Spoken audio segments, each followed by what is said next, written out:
En Russie, Soloviev jouit en effet de l'immense prestige d'être considéré, comme l'a rappelé Jean-Baptiste, comme le père de la philosophie de ce pays, voire comme son plus éminent penseur tout court. Qu'il soit le plus grand penseur de cette époque, qu'il fonde une école philosophique destinée à une certaine pérennité, ce n'est pas seulement ses traducteurs français qui le disent, moi et d'autres, pour vendre, disons, des livres, non, c'est ses contemporains eux-mêmes d'abord qui le reconnaissent.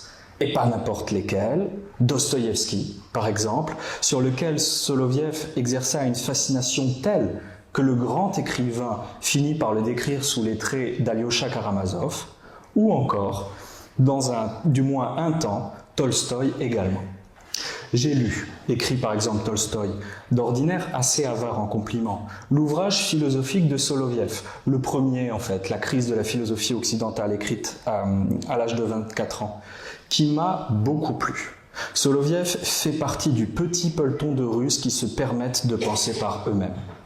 Et quelques années plus tard, de noter, ma rencontre avec le philosophe Soloviev m'a beaucoup apporté. Elle a remué en moi les ferments de la philosophie, affermi et clarifié des pensées dont j'ai grand besoin pour mon restant de vie et pour mourir, et qui sont pour moi si consolantes que si j'avais le temps et le talent, j'essaierais de les transmettre à d'autres.